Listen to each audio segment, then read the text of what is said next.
আমি তখন সাথে সাথে মাকামে মাহমুদের মধ্যে সিজদায় পড়ে যাব আর বলবো আল্লাহ আমার উম্মতের বাঁচাও, আমার একটা উম্মত যেন জাহান্নামে না যায়, আমার একটা উম্মত জাহান্নামে গেলে আমি মুহাম্মদ জান্নাতে যাব না। আমার আল্লাহ বলবে নবী কাঁদবেন না, মাথা উঠায় নেন, আপনার উম্মতগুলোকে আপনি বাছাই করিয়া করিয়া জান্নাতের দিকে নিয়ে যান। আমার নবী এবার বাছাই করতে গিয়া হাজার কোটি মানুষ, লক্ষ কোটি মানুষ আল্লাহর নবী বাছাই করিয়া নিবে। আম্মা জান আয়েশা বলে নবী কেমনে চিনবেন কে আপনার উম্মত? নবী বলে যে উম্মতগুলো ওযু বানাইয়া 5 বেলার নামাজ আদায় করত, ওদের ওযুর অঙ্গগুলো নূরের আলোতে ঝলমল করতে থাকবে, আমি দেখব ওদের চেহারার ভিতরে নূরের আলো দেখা যায়, ওদের নূরের আলোগুলো দেখে দেখে আমি মুহাম্মদ ওদের বাছাই করিয়া করিয়া জান্নাতে নিব। ওই সময় আমি জান্নাতে না নিয়ে কাউকে যাব না। তবে আয়েশা সাবধান, আমার উম্মতের আমি দইরা কাউসারের কিনারায় নিয়ে যাব হাউজের পানি পান করানোর জন্য। যেই হাউজে কাউসারের 1 ফোঁটা পানি দিলে আর জীবনে পিপাসা লাগবে না। তবে আয়েশা শুনিয়ে রাখো, এমন উম্মত তখন আমার পেছনে লাইনে দাঁড়াবে, যেই উম্মতগুলো পানি পান করতে গিয়া হঠাৎ দেখবো আমার সামনে একটা পর্দা পড়ে গেছে, আমি বলবো ফেরেশতা আমার উম্মত এখন লাইনে দাঁড়ানো, পর্দা দিলে কেন? ফেরেশতা বলবে নবী এটা উম্মত আপনার আদরের নয়, এই উম্মত দুনিয়াতে আসার পর আপনার হুকুম আপনার আদর্শ মানে নাই, সুন্নতগুলো জবাই করেছে, মনের মতো চলেছে, আলেম ওলামারা পায়ে দরিয়া ডাকলো, নামাজ পড়ে নাই, পর্দা করে নাই, হালাল খায় নাই, সুন্নত অনুযায়ী চলে নাই। তখন নবী দেখবে আসলেই লোকটা নামাজি না, আমার উম্মত হইয়াও সে আমার সুন্নত মানে নাই। নবী বলে আয়েশা তখন আমি রাগান্বিত হইয়া আমি বলবো সোহকান সোহকা লিমান গাইয়ারা মিন বাদি, যাও আমার দরবার থেকে তোরা ভেগে যাও, আজ আমার কোনো সুপারিশ তোদের জন্য হবে না রে নাফরমান। দুনিয়ার মজা পাইয়া আজান শুনিয়া মসজিদে যাও নাই, বেপরদায় চলছো, আমার আল্লাহর নবী বলবে তুই আমার উম্মত না, আমি তোর নবী না। সাথে সাথে আল্লাহ বলবে এদের ধর, জাহান্নামের হ্যান্ডকাপ লাগাইয়া ধর, এরা আমার নবীর সাথে প্রতারণা করেছে, দাবি করছে নবীর উম্মত, অথচ নবীর সুন্নত জবাই করেছে, এখন আর ছাড় নাই, ইনসাফের সাথে এদের জাহান্নামে নিয়ে যাও। এরে নবীর উম্মতের দল, আমার নবীর রেখে যাওয়া সুন্নতের আমল কোনো হিন্দু করবে না, বৌদ্ধ করবে না, ইহুদিরা করবে না, সুন্নতের আমল করবে মুসলমান। ও মুসলমান মা বাবারা, ও যুবকেরা, আজকে তোমার মতো কত যুবক স্কুল কলেজে পড়িয়াও তো নামাজ ছাড়ে না। বলো বাবা, তোমার বিবেকটাকে জিজ্ঞাসা করো তুমি কেন পারো না? তোমার মতো কত যুবক আজকে তাকায় দেখো, র্যাব আর্মি পুলিশ বিডিআরের চাকরি করে, দাড়িও আছে, নামাজও পড়ে, অভাব নাই। বলো বাবা তুমি কেন পারবা না? তোমার মতো কত বান্দা রাস্তায় গাড়ি চালায়, ড্রাইভারি করে, নামাজ ছাড়ে না। বলো তুমি কেন পারবা না? তোমার মতো কত বান্দা নদীর মধ্যে মাছ ধরে, নামাজ বাদ দেয় না, ময়দানে কৃষি কাজ করে, নামাজ ছাড়ে না। বলো বাবা তুমি কেন পারবা না? ওলামায়ে কেরামের কথা কি মিথ্যা মনে করেছো? আল্লাহর কোরআনটাকে মিথ্যা মনে করেছো? ওই কোরআনে তো জান্নাতের বয়ান আছে, জাহান্নামেরও বয়ান আছে, কারা জান্নাতে যাবে কারা জাহান্নামে যাবে আল্লাহ তাও বয়ান করে বলেছেন। ওরে নবীর উম্মতের দল, আল্লাহ পাক তো তওবার দরজা দিয়া বান্দাকে ডাকে, পাহাড় পরিমাণও যদি গুনাহ করো আমার দরবারে তওবা কর, আমি একটা সেকেন্ডে তোমার জীবনের গুনাহগুলো মাফ করে দিব। আজকে আমাকে সবাই কত সম্মান করে, তোমাকে কত সম্মান করে, অথচ তুমি চোখ বন্ধ করে নিজের আমলনামার দিয়ে তাকাও, জীবনে কত অন্যায় করেছো, যেই অন্যায়ের খবর মা বাবা জানলে আর সম্মান দিত না। আল্লাহ বলে বান্দা আমি জানার পরও তোর উপরে রাগ করে পানি বন্ধ করি নাই, বাতাস বন্ধ করি নাই, বরং আমি আল্লাহ তওবার পথে ডাকতেছি, আয় আয় ওরে আমার দরবারে এসে একবার আল্লাহ বলে ডাক দাও।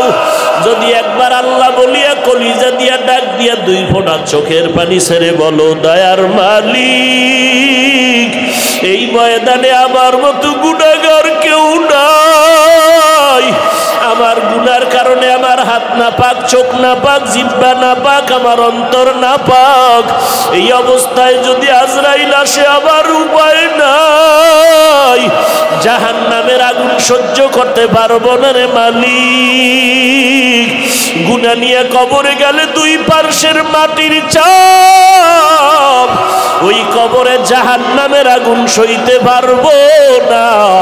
ও আল্লাহ ময়দানে তুমি নিয়ে আসো, গুনাহ অবস্থায় ফিরাইয়া দিও না।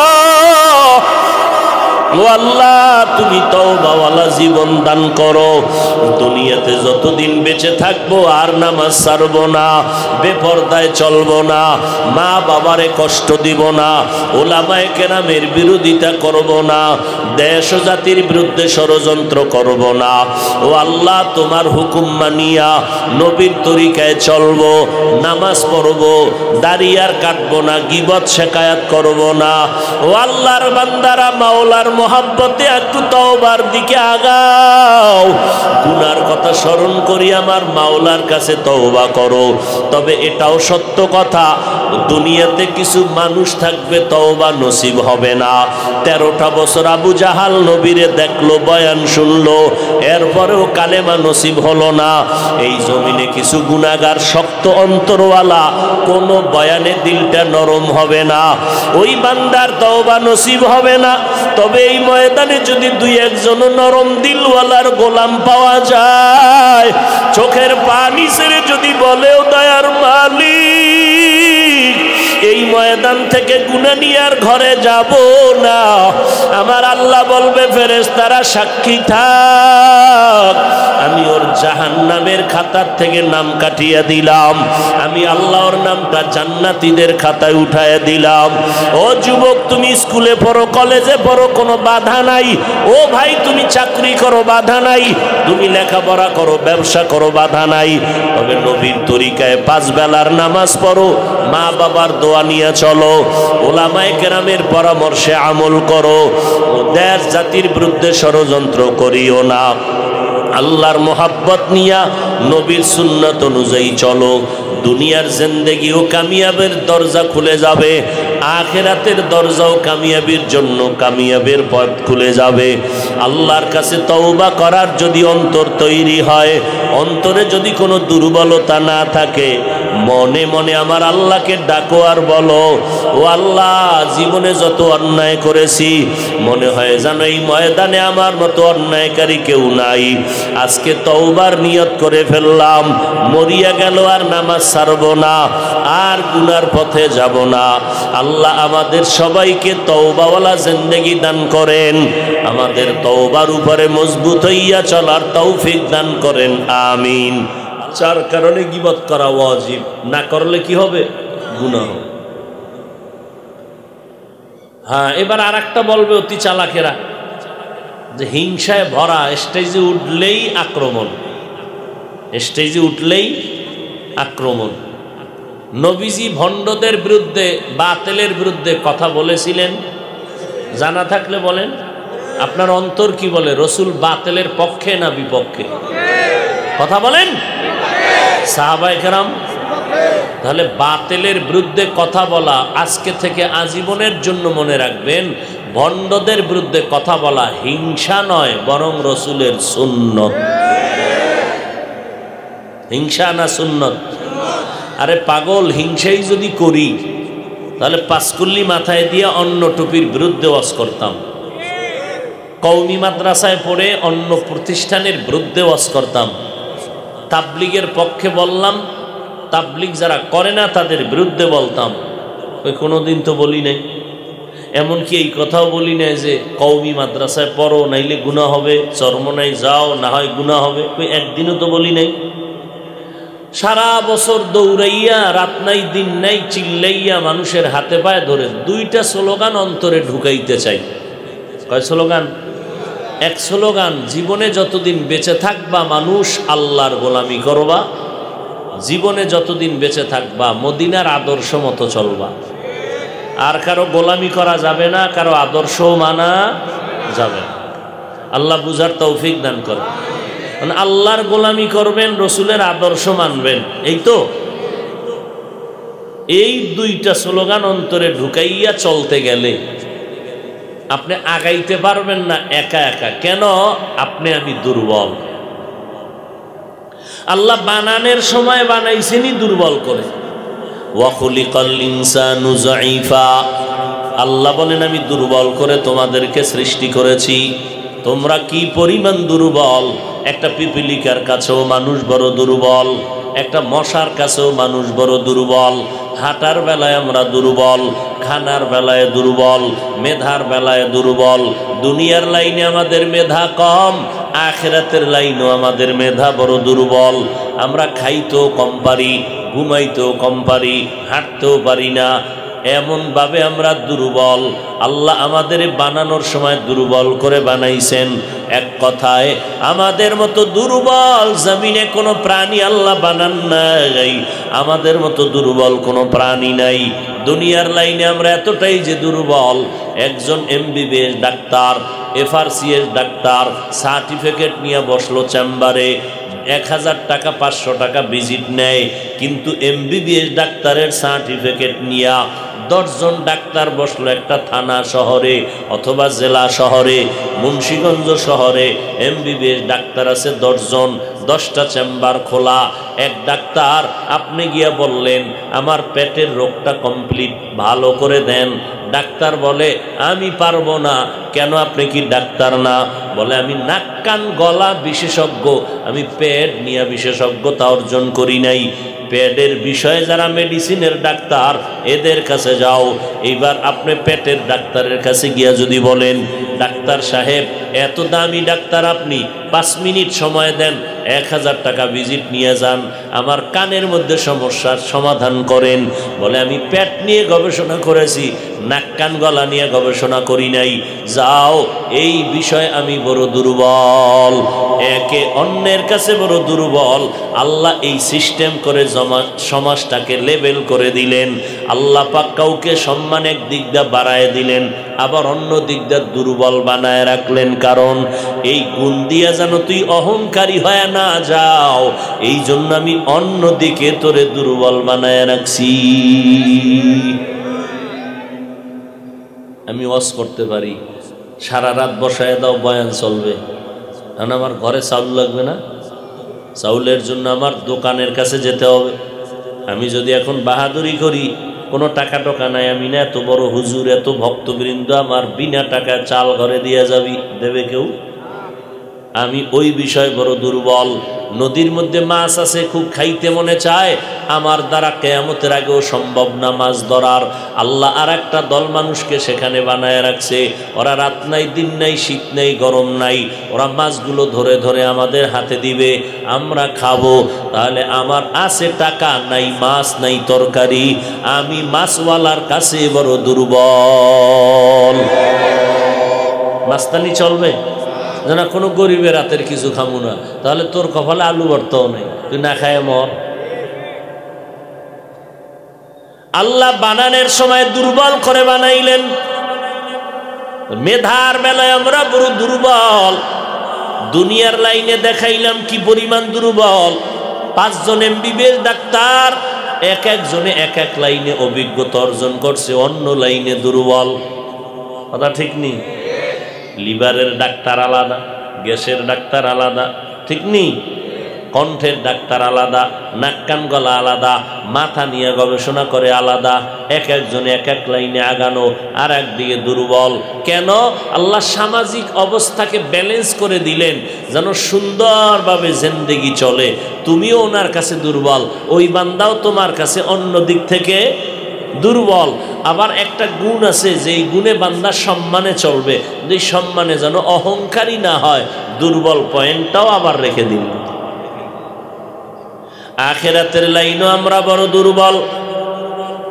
যারা কোরআন শরীফ পড়তে পারে না, যারা কোরআন পড়তে পারে তাদের কাছে দুর্বল। আবার কোরআন শরীফ পড়তে পারে, অর্থ জানে না, অর্থ যারা জানে তাদের কাছে দুর্বল। যেই বান্দা কোরআনের অর্থ জানে, তাফসির জানে না, তাফসিরওয়ালার কাছে দুর্বল। আবার তাফসিরওয়ালা কোরআনের তাফসির করতে পারে, কোরআন হাদিস রিসার্চ করে ফতোয়া দিতে পারে না, ওই বান্দা মুফতি সাহেবের কাছে দুর্বল। এখন আমার টার্গেট, আমি জান্নাতে যাব, জান্নাত পাবো মরণের পর, হাসরের বিচারের পর। সেই জান্নাতটা আমার ওপেন ভাবে আমার নাম লেখাইয়া নিতে হবে এই দুনিয়ার জমিনে। কিন্তু আমি চলবো কেমনে? জান্নাতের পথে আগাইতে গেলে আমার একা একা যাওয়া সম্ভব না, কারণ আমি বড় দুর্বল। একদিকে আমি দুনিয়ার লাইনে দুর্বল, আখিরাতের লাইনেও বড় দুর্বল।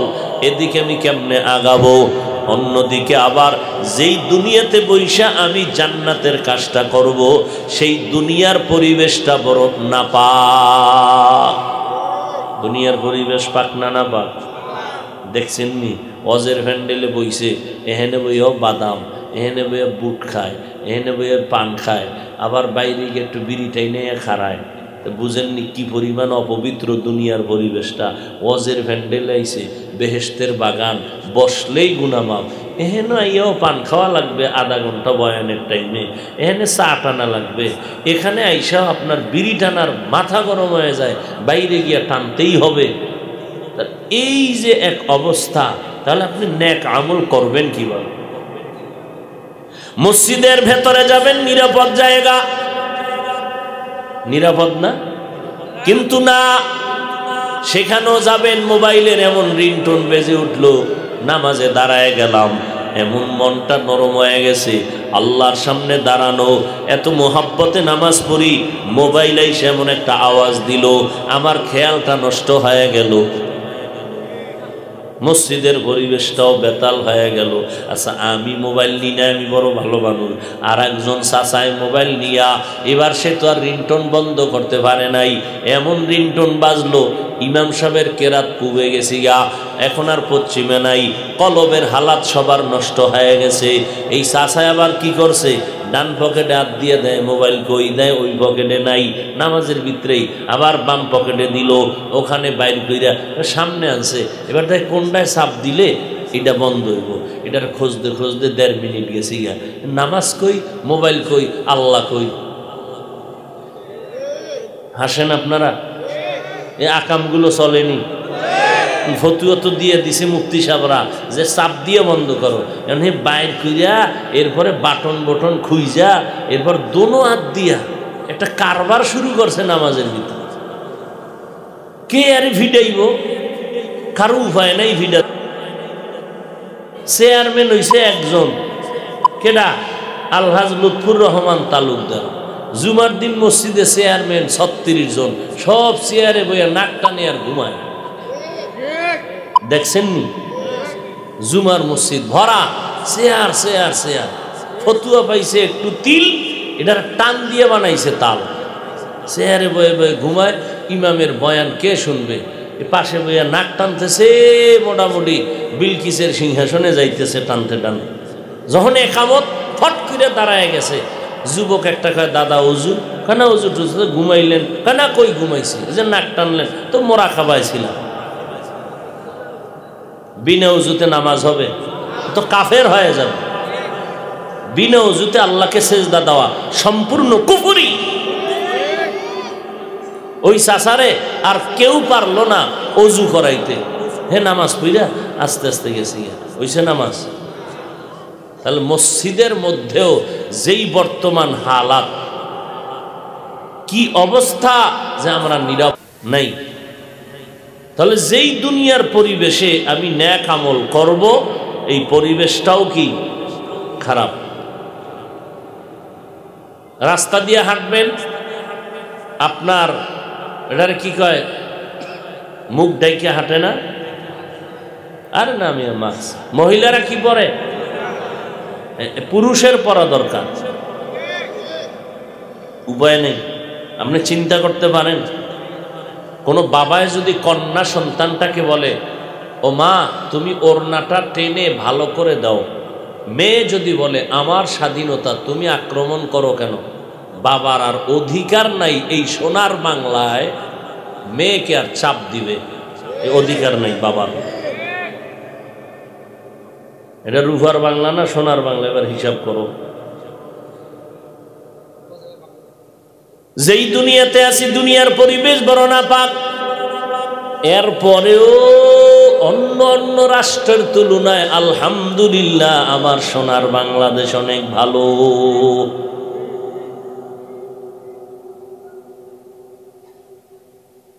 তাহলে দুনিয়ার পরিবেশটাও নাপাক, তাহলে আমি একা চলতে পারি না, দুর্বল।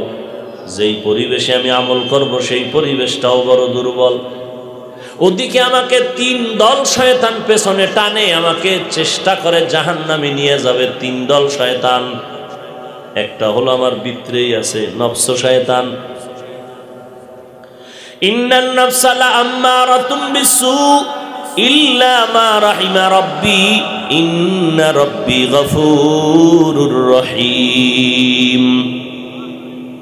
এক শয়তান আমার ভেতরে আছে, আর এক শয়তান আমার বাহিরে আছে। কারণ ওই শয়তান আজান শুনলে ভয়ে পালায়, জিকিরের আওয়াজ পাইলে পালায়। ওই শয়তান কোরআনের আওয়াজ শুনলে পালায়। জিন শয়তান ও বাইরে আছে, সুযোগ পাইলে আমার আক্রমণ করবে। আর একটা শয়তান আমার ঘরের ভেতরে, আমি যেখানে যাই ওই শয়তান আমার সাথে সাথে যায়। ওই শয়তানের নাম হলো মানুষরূপী শয়তান। ওই শয়তান আমার স্ত্রীও হইতে পারে, হ্যাঁ, আমার সন্তানও হইতে পারে। এত ইবাদত লাগেনি, বাস কে কইছে ছেলে মানুষ শয়তান। মায় ডাক দিয়ে কয় বাবা রোজার মাস, রোজা রাখ। বাবায় কয় শরীর নষ্ট হবে। বাপ হইয়া মানুষ রূপী শয়তান। এরম বাবা নাই? ছেলে বলে বাবা নিজের হাতে কামাই কইরা খাবো খাওয়াবো, যৌতুকের নামে শ্বশুর বাড়ির থেকে হারাম আনবো না। বাবায় কয় বাবার থেকে কথা বেশি বলবি না, ঘর থেকে নামায় দিব। তোর বিয়ার সময় যৌতুক আমার খাইতেই হবে, মান্যত করছি। এই পায়খানা না খাই আমি কবরে যাব না। এরকম বাপ আছে না নাই? ছেলে কয় বাবা হারাম খাবো না।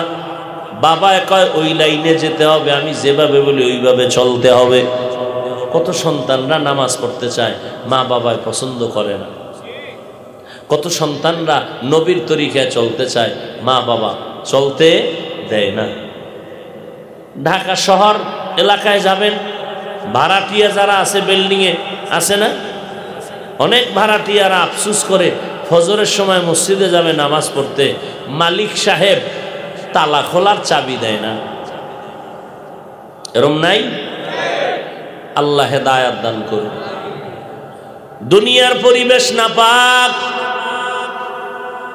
আমি ব্যক্তিগতভাবে দুর্বল, আবার আমাকে 3 দল শয়তান পেছনে টানে আমাকে জাহান্নামে নেওয়ার জন্য। এই অবস্থায় আমি সামনে কেমনে আগাই? আল্লাহ কয় সাহায্য ছাড়া চলার কোনো পথ আর খোলা নাই। একা একা পারবা না, তুমি একটা দলের সাথে চলো, তাহলে যত বড় শয়তান হোক সামনে আসতে ভয় পাবে। সাহায্য নিয়ে চলো। এখন সাহায্য তুমি কার থেকে নিবা? এক আওয়াজে যদি জিজ্ঞে আপনারা কার থেকে সাহায্য নিবেন, বাঙালি অত চালাক, হাত পা উঠাইয়া বলবে আমরা আল্লাহর থেকে নিব। এই দাবি যদি 100% সত্য হইতো অন্তরের এবং বাস্তব হইতো, 30 বছর আগে আমার সোনার বাংলা থেকে হারামের ব্যবসায়ী এনজিওরা পালাইতে বাধ্য হতো। আরে নামাজে বইয়া প্রত্যেক দিন নামাজে ওয়াদা করে ইয়্যাকা না'বুদু ওয়া ইয়্যাকা নাস্তাঈন ইহদিনাস সিরাতাল মুস্তাকিম সিরাতাল্লাযীনা আন'আমতা আলাইহিম গায়রিল মাগদুবি আলাইহিম ওয়ালাদ-দাল্লিন। নামাজে দাঁড়াইয়া ওয়াদা করে, ইয়াকা না'বুদু, আল্লাহ আপনারই ইবাদত করি, ওয়া ইয়াকা নাস্তাঈন, আপনার কাছে এই সাহায্য প্রার্থনা করি। নামাজের পরে বিড়ি, হ্যাঁ, হারাম খাওয়ার জন্য পাগল হয়ে গেল। আহা, নিজের ছেলে নাই, কি করছে, ভাইয়ের ছেলের লয়ে দইরা লয়ে গেছে ব্যাংকে, এই ওর নামে লোন দাও। আসেনি এরকম? আল্লাহর দুশ্মন, আল্লাহর লানত, ফেরেশতাদের লানত, দুনিয়ার সব মাখলুকাতের লানত। কারণ এই হারাম যারা খায় আর অল টাইম আল্লাহ পাক অভিশাপ দেয় এদের উপরে, এই সুদ ঘুষের সাথে জড়িত, মায়ের সাথে 24টা ঘন্টার প্রত্যেক সেকেন্ডে জিনার গুনাহ লেখা হয়। তুমি হারাম খাইয়া মায়ের সাথে জিনার গুনাহ করবা, আর আল্লাহ তোমারে সালাম দিব জান্নাতে নেওয়ার জন্য। এত সোজা? সাহাবায়ে কেরাম আমল করেছেন, কোনো ভেজাল নাই, এলেমের অভাব নাই, তাকওয়ার অভাব নাই, আমলের অভাব নাই, ইখলাসের অভাব নাই। আল্লাহ তাদের আমলের ভিতরে ঈমানের কারণে খুশি হইয়া আল্লাহ তাআলা তাদেরকে জান্নাতের সার্টিফিকেট দিয়ে দিলেন। এরপরও ইতিহাস পড়ে দেখবেন, আমার নবীর সাহাবী জান্নাতের বান্দা আবু বকর সারা রাত্র নামাজে জীবনভর কান্না করলেন, হাসরের ময়দানে আমি কেমনে একা মাওলার আদালতে দাঁড়াবো। বকরির একটা বাচ্চা হাতের মধ্যে নিয়ে কয়, বকরির বাচ্চা তোর কপাল বড় ভালো, আমি আবু বকরের বড় ভয়। তুমি বড় হইবা, মানুষ তোমারে খাইয়া পেটটা ভরিয়া শক্তি নিয়ে নামাজ পড়বে, ইবাদত করবে, তোমার কোনো হিসাব নাই, জান্নাতও নাই, জাহান্নামও নাই। কিন্তু আমি আবু বকরের ভয়, আমার কবরে যেতে হবে, সাদা কাফনের প্যাকেটে আমাকে ঢুকতে হবে, কত হাজার বছর আমার কবরে থাকা লাগবে তার কোনো ঠিকানা নাই। আল্লাহর আদালতে দাঁড়ান লাগবে, যদি হিসাবের বেলায় আটকা পড়ে যায় আমার হ্যান্ডকাপ লাগবে, জাহান্নামের হ্যান্ডকাপ। ওই জাহান্নামের একটা সেকেন্ডের আগুনের তাপ আমি সহ্য করতে পারবো না। আবু বকরের মতো বান্দা যদি কান্না করেন, আপনার আমার কি পরিমাণ কান্না প্রয়োজন। আজকে কান্নাও নাই, কান্নার বয়ানও নাই। কেউ যদি কান্না করে, কিছু কপাল পোড়ারা তাকাইয়া তারে তিরস্কার করে আর হাসাহাসি করে, দেখ লজ্জা নাই কেমনে কাঁদে। হ্যাঁ, কি পরিমাণ বেহায়া বেলাজা।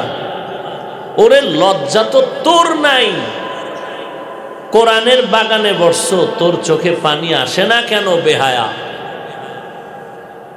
অথচ সে উল্টা বলতেছে কান্নাওয়ালাকে, কাঁদো কেন? আবার কালা চশমার হুজুর কান্নার বিরুদ্ধে ওয়াজও করে। কোথায় যাবেন? অথচ আমার রসুলের কোনো গুনাহ নাই। আমার মায়ার নবী ঘরের মধ্যে বসে কান্না করতেছেন।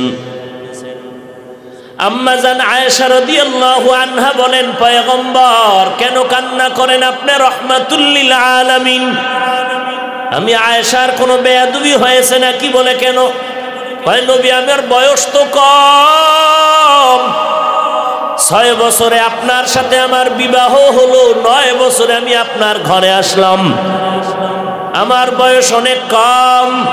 ওয়াজানতে কোনো বেয়াদবি না হইয়া গেল, আপনি এই জন্য কাঁদেননি? কয় না রে আয়েশা, জন্য কাঁদি না। ও পর্দার আড়ালের আম্মা জানেরা আছে, এরে আম্মা জান, আপনারা তো নারী, কত দামি, নবীদের মা, সাহাবায়ে কেরামের মা, আউলিয়ায়ে কেরামের মা। আম্মা জান আয়েশা রাদিয়াল্লাহু আনহার মতো নারী, ফাতেমা রাদিয়াল্লাহু আনহার মতো নারী, খাদিজা রাদিয়াল্লাহু আনহার মতো নারী। আপনারা হাফেজে কোরআনের মা, আদর্শ সন্তানের মা। একটা আদর্শ সন্তান জমিনে উপহার দিবেন, একটা সন্তানের দ্বারা সমাজ আলোকিত হয়ে যাবে। ওই সন্তান উপহার দিতে হলে মা আপনাকে আদর্শওয়ালা হতে হবে। আম্মা জান আয়েশা বলেন, আমি নবীর ঘরে 9 বছর বয়সে আসলাম। 18 বছর যখন হয়ে গেল আমার বয়স, তখন আমার নবী দুনিয়ার থেকে বিদায় হলেন। আমি নবীর ঘরে সময় কাটাইলাম মাত্র 9 বছর। আমার নবী আমারে এমন দোয়া কইরা দিছেন, এই 9 বছরে আমি আয়েশা কত দামি হয়ে গেছি। 2000-এর উপরে হাদিস আমার মুখস্থ হয়ে গেল। আমি 2000-এর উপরে হাদিসের হাফেজা হয়ে গেছি। আল্লাহর নবী আমি আয়েশাকে এমন মোহাব্বতের দোয়া করেছেন, বড় বড় বড় বড় সাহাবায়ে কেরাম যাদের এলেমের কমতি নাই, এরাও মাঝে মাঝে কোনো মাসআলায় যদি আটকাইয়া যাইতেন, আমি আয়েশার কাছে আসলেই আমি জবাব দিলে সমাধান হয়ে যাইত।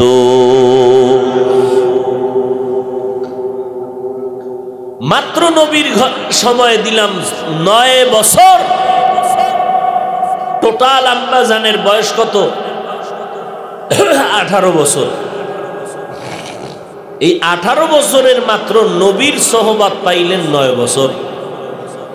আর আমার বোনের তো 18 বছরে বিবাহই হয় না অনেকের। এরে পর্দার আড়ালের আম্মা জানেরা,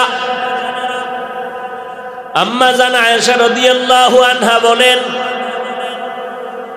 নবীজিরে জিজ্ঞাসা করলাম, নবী আমি আয়েশার কোনো বেয়াদবি যদি না হয় তো কান্না করেন কেন, জানতে চাই। মায়ার নবী বলেন, ও আয়েশা, আজ আমার কান্নার কারণ হাসরের কঠিন সময়ের কথা আমার মনে পড়ে গেল। আম্মা জান বলেন, আমি নবীরে জিজ্ঞাসা করলাম হাসরের কি কঠিন সময়ের কথা বলেন। নবী কান্না করে বলেন, আয়েশা, কিয়ামতের ময়দানে সব নারী পুরুষ থাকবে উলঙ্গ, কেউ কারো দিকে নজর দেওয়ারও সুযোগ হবে না, এতটা ভয়ঙ্কর হবে কিয়ামতের মাঠ। সূর্য মাথার উপরে নেমে আসবে, সূর্যের গরমে জমিনগুলো তামা হয়ে যাবে। এই জমিনটাই হবে কিয়ামতের মাঠ। সিরিয়ার জমিন হবে আল্লাহর বিচারালয়, আদালত। নবী বলেন, আয়েশা জানুনি এত পরিমাণ ভয়ঙ্কর অবস্থা হবে। একদিকে সূর্যের গরম, অপর দিকে আমার আল্লাহ পাকের কাহ্হারিয়াতের আওয়াজ, লিমানিল মুলকুল ইয়াউম লিল্লাহিল ওয়াহিদিল কাহ্হার। আল্লাহ পাকের কুদরতের আওয়াজে হাসরের ময়দানটা থর থর করে কেঁপে উঠবে। অন্যদিকে জাহান্নামের আওয়াজ, জাহান্নাম বলবে, আল্লাহ বেনামাজি গুনাহগার গুলো কই, আমার পেটের ভেতরে দাও। ও আয়েশা, ওই সময় এমন অবস্থা হবে, আপন আপন বলতে কেউ থাকবে না। একজন মা একটা নেকের টানে সন্তানের খুঁজে গিয়ে বলবে, বাবা আমার জান্নাত রেডি, শুধু একটা নেক হয়ে গেলে হবে। ও সন্তান, দুনিয়াতে তোরে নিয়ে কত কষ্ট করেছি, কত সময় খানা নিশি খাইতে পারি নাই, তোর পেটে পায়ের লাথি পড়ার কারণে আমি ব্যথায় সহ্য করতে পারি নাই, তোরে নিয়ে কত রাত্র ঘুমাইতে পারি নাই। আজকে আমার না খাইয়া দুনিয়াতে তোরে লালন পালন করেছি। তুই যখন পরীক্ষার হলে ঢুকছো, আমি মা যায় নামাজ বিছাইয়া দোয়া করেছি, ও আল্লাহ তুমি আমার সন্তানের পরীক্ষায় কামিয়াবি দান করো। তুই যখন বাহিরে গেছো, আমি মা ঘুমাই নাই, আমি মা তোর জন্য চোখের পানি ছেড়ে দোয়া করেছি। এত কষ্ট করিয়া তোরে মানুষ বানাইলাম, একটা নেক যদি আমারে দাও, আমি মা এখন জান্নাতে যেতে পারবো। নবীজি বলেন, সন্তান বলবে, আমি মায়ের পেট ছাড়া দুনিয়াতে আসতে পারি নাই, তবে তুমি যে আমার মা আমি বিশ্বাস করি না, যাও, আমি তোমারে নেক দিতে পারবো না, তুমি আমার মা কিনা আমার জানা নাই। এবার সন্তান দেখবে একটা নেকের অভাবে দেখতেছে মায়ের বিপক্ষে ফয়সালা হয়ে গেল। আল্লাহ অর্ডার করবে, জাহান্নামের শিকল লাগাও। সন্তান দেখবে একটা নেকির অভাবে মায়ের হাতে জাহান্নামের শিকল। মা আমাকে টেনে টেনে জাহান্নামের দিকে নিয়ে যাবে। আল্লাহর নবী বলেন, আয়েশা কেমন ভয়ঙ্কর অবস্থা হবে হাসরের মাঠে। যেই হাসরের মাঠে নবীদের কোনো গুনাহ নাই, সেই নবীরা পর্যন্ত ভয়ে নাফসি নাফসি বলে কান্না শুরু করবেন। উম্মতের কথা পর্যন্ত তাদের মনে থাকবে না, শুধু বলবে আল্লাহ আমারে বাঁচাও, আমাকে বাঁচাও। সূর্যের গরম সহ্য করা যায় না, জাহান্নামের আওয়াজ সহ্য করা যায় না, আল্লাহ পাকের রাগান্বিত অবস্থা মেনে নিতে পারি না। ও আল্লাহ আমাকে বাঁচাও। উম্মতের চিন্তা নাই, আদম কান্না করবে আমাকে বাঁচাও, মুসা নবী কান্না করবে আমাকে বাঁচাও, ঈসা নবী কান্না করবে আমারে বাঁচাও, ইব্রাহিম নবী কান্না করবে আল্লাহ আমারে বাঁচাও। আম্মা জান আয়েশা বলেন, নবী তখন আপনি কি করবেন? আপনি তো দোজাহানের সরদার, আপনি তো রহমাতুল লিল আলামিন। মায়ার নবী বলেন, আয়েশা ওই সময় আমি মুহাম্মদ আমাকে বাঁচাও বাঁচাও বলে একটা আওয়াজও দিব না। আমি তখন সাথে সাথে মাকামে মাহমুদের মধ্যে সিজদায় পড়ে যাব আর বলবো, আল্লাহ আমার উম্মতের বাঁচাও, আমার একটা উম্মত যেন জাহান্নামে না যায়। আমার একটা উম্মত জাহান্নামে গেলে আমি মুহাম্মদ জান্নাতে যাব না। আমার আল্লাহ বলবে, নবী কাঁদবেন না, মাথা উঠায় নেন, আপনার উম্মতগুলোকে আপনি বাছাই করিয়া করিয়া জান্নাতের দিকে নিয়ে যান। আমার নবী এবার বাছাই করতে গিয়া হাজার কোটি মানুষ, লক্ষ কোটি মানুষ আল্লাহর নবী বাছাই করিয়া নিবে। আম্মা জান আয়েশা বলে, নবী কেমনে চিনবেন কে আপনার উম্মত? নবী বলে, যেই উম্মতগুলো ওযু বানাইয়া 5 বেলার নামাজ আদায় করত, ওদের ওযুর অঙ্গগুলো নূরের আলোতে ঝলমল করতে থাকবে। আমি দেখব ওদের চেহারার ভিতরে নূরের আলো দেখা যায়। ওদের নূরের আলোগুলো দেখে দেখে আমি মুহাম্মদ ওদের বাছাই করিয়া করিয়া জান্নাতে নিব। ওই সময় আমি জান্নাতে না নিয়ে কাউকে যাব না। তবে আয়েশা সাবধান, আমার উম্মতের আমি দইরা কাউসারের কিনারায় নিয়ে যাব হাউজের পানি পান করানোর জন্য। যেই হাউজে কাউসারের 1 ফোঁটা পানি দিলে আর জীবনে পিপাসা লাগবে না। তবে আয়েশা শুনিয়ে রাখো, এমন উম্মত তখন আমার পেছনে লাইনে দাঁড়াবে, যেই উম্মতগুলো পানি পান করতে গিয়া হঠাৎ দেখবো আমার সামনে একটা পর্দা পড়ে গেছে। আমি বলবো, ফেরেশতা আমার উম্মত এখন লাইনে দাঁড়ানো, পর্দা দিলে কেন? ফেরেশতা বলবে, নবী এটা উম্মত আপনার আদরের নয়। এই উম্মত দুনিয়াতে আসার পর আপনার হুকুম, আপনার আদর্শ মানে নাই, সুন্নতগুলো জবাই করেছে, মনের মতো চলেছে। আলেম ওলামারা পায়ে দরিয়া ডাকলো, নামাজ পড়ে নাই, পর্দা করে নাই, হালাল খায় নাই, সুন্নত অনুযায়ী চলে নাই। তখন নবী দেখবে আসলেই লোকটা নামাজি না, আমার উম্মত হইয়াও সে আমার সুন্নত মানে নাই। নবী বলে, আয়েশা তখন আমি রাগান্বিত হইয়া আমি বলবো, সোহকান সোহকা লিমান গাইয়ারা মিন বাদি, যাও আমার দরবার থেকে তোরা ভেগে যাও, আজ আমার কোনো সুপারিশ তোদের জন্য হবে না রে নাফরমান। দুনিয়ার মজা পাইয়া আজান শুনিয়া মসজিদে যাও নাই, বেপরদায় চলছো।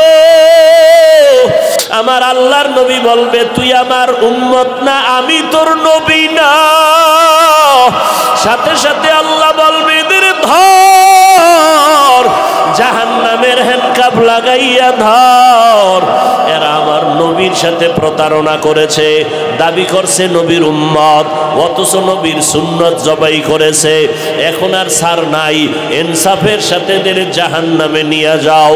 এরে নবীর উম্মতের দল, আমার নবীর রেখে যাওয়া সুন্নতের আমল কোনো হিন্দু করবে না, বৌদ্ধ করবে না, ইহুদিরা করবে না, সুন্নতের আমল করবে মুসলমান। ও মুসলমান মা বাবারা, ও যুবকেরা, আজকে তোমার মতো কত কত যুবক স্কুল কলেজে পড়িয়াও তো নামাজ ছাড়ে না। বলো বাবা, তোমার বিবেকটাকে জিজ্ঞাসা করো, তুমি কেন পারো না? তোমার মতো কত যুবক আজকে তাকায় দেখো, র্যাব, আর্মি, পুলিশ, বিডিআরের চাকরি করে, দাড়িও আছে, নামাজও পড়ে, অভাব নাই। বলো বাবা, তুমি কেন পারবা না? তোমার মতো কত বান্দা রাস্তায় গাড়ি চালায়, ড্রাইভারি করে, নামাজ ছাড়ে না। বলো তুমি কেন পারবা না? তোমার মতো কত বান্দা নদীর মধ্যে মাছ ধরে, নামাজ বাদ দেয় না, ময়দানে কৃষি কাজ করে, নামাজ ছাড়ে না। বলো বাবা, তুমি কেন পারবা না? ওলামায়ে কেরামের কথা কি মিথ্যা মনে করেছো? আল্লাহর কোরআনটাকে মিথ্যা মনে করেছো? ওই কোরআনে তো জান্নাতের বয়ান আছে, জাহান্নামেরও বয়ান আছে।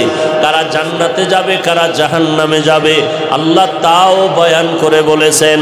ওরে নবীর উম্মতের দল, আল্লাহ পাক তো তওবার দরজা দিয়া বান্দাকে ডাকে, পাহাড় পরিমাণও যদি গুনাহ করো আমার দরবারে তওবা কর, আমি একটা সেকেন্ডে তোমার জীবনের গুনাহগুলো মাফ করে দিব।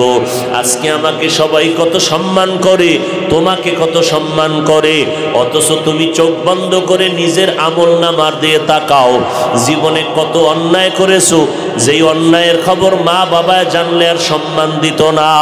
আল্লাহ বলে, বান্দা আমি জানার পরও তোর উপরে রাগ করে পানি বন্ধ করি নাই, বাতাস বন্ধ করি নাই, বরং আমি আল্লাহ তওবার পথে ডাকতেছি, আয় আয় আয়। ওরে আমার দরবারে এসে একবার আল্লাহ বলে ডাক দাও। যদি একবার আল্লাহ বলিয়া কলিজা দিয়া ডাক দিয়া দুই ফোঁটা চোখের পানি ছেড়ে বলো, দয়ার মালিক, এই ময়দানে আমার মতো গুনাহগার কেউ নাই। আমার গুনার কারণে আমার হাত না পাক, চোখ না পাক, জিহ্বা না পাক, আমার অন্তর না পাক। এই অবস্থায় যদি আজরাইল আসে আমার উপায় নাই, জাহান্নামের আগুন সহ্য করতে পারবো না রে মালিক। গুনাহ নিয়ে কবরে গেলে দুই পার্শ্বের মাটির চাপ, ওই কবরে জাহান্নামের আগুন সইতে পারবো না। ও আল্লাহ, ময়দানে তুমি নিয়ে আসো, গুনাহ অবস্থায় ফিরাইয়া দিও না। ও আল্লাহ, তুমি তওবাওয়ালা জীবন দান করো। দুনিয়াতে যতদিন বেঁচে থাকবো আর নামাজ ছাড়বো না, বেপরদায় চলবো না, মা বাবারে কষ্ট দিব না, ওলামায়ে কেরামের বিরোধিতা করব না, দেশ ও জাতির বিরুদ্ধে ষড়যন্ত্র করব না। ও আল্লাহ, তোমার হুকুম মানিয়া নবীর তরিকায় চলবো, নামাজ পড়বো, দাড়ি আর কাটবো না, গীবত শেকায়াত করব না। ও আল্লাহর বান্দারা, মাওলার মোহাব্বতে একটু তওবার দিকে আগাও। গুনার কথা স্মরণ করি আমার মাওলার কাছে তওবা করো। তবে এটাও সত্য কথা, দুনিয়াতে কিছু মানুষ থাকবে তওবা নসিব হবে না। 13টা বছর আবু জাহাল নবীরে দেখলো, বয়ান শুনলো, এরপরেও কালেমা নসিব হলো না। এই জমিনে কিছু গুনাহগার শক্ত অন্তরওয়ালা, কোনো বয়ানে দিলটা নরম হবে না, ওই বান্দার তওবা নসিব হবে না। তবে এই ময়দানে যদি দুই একজন নরম দিলওয়ালার গোলাম পাওয়া যায়, চোখের পানি ছেড়ে যদি বলেও, দয়ার মালিক, এই ময়দান থেকে গুনাহ নিয়ে আর ঘরে যাব না, আমার আল্লাহ বলবে, ফেরেশতারা সাক্ষী থাক, আমি ওর জাহান্নামের খাতার থেকে নাম কাটিয়ে দিলাম, আমি আল্লাহর নামটা জান্নাতীদের খাতায় উঠায় দিলাম। ও যুবক, তুমি স্কুলে পড়ো, কলেজে পড়ো, কোনো বাধা নাই। ও ভাই, তুমি চাকরি করো, বাধা নাই। তুমি লেখাপড়া করো, ব্যবসা করো, বাধা নাই। তবে নবীর তরিকায় 5 বেলার নামাজ পড়ো, মা বাবার দোয়া নিয়ে চলো, ওলামায়ে কেরামের পরামর্শে আমল করো, দেশ জাতির বিরুদ্ধে ষড়যন্ত্র করিও না। আল্লাহর মোহাব্বত নিয়া নবীর সুন্নাত অনুযায়ী চলো। দুনিয়ার জিন্দেগিও কামিয়াবের দরজা খুলে যাবে, আখিরাতের দরজাও কামিয়াবির জন্য কামিয়াবের পথ খুলে যাবে। আল্লাহর কাছে তওবা করার যদি অন্তর তৈরি হয়, অন্তরে যদি কোনো দুর্বলতা না থাকে, মনে মনে আমার আল্লাহকে ডাকো আর বলো, ও আল্লাহ, জীবনে যত অন্যায় করেছি, মনে হয় যেন এই ময়দানে আমার মতো অন্যায়কারী কেউ নাই। আজকে তওবার নিয়ত করে ফেললাম, মরিয়া গেল আর নামাজ ছাড়ব না, আর গুনার পথে যাব না। আল্লাহ আল্লাহ আমাদের সবাইকে তওবাওয়ালা জিন্দেগি দান করেন, আমাদের তওবার উপরে মজবুত হইয়া চলার তৌফিক দান করেন, আমিন।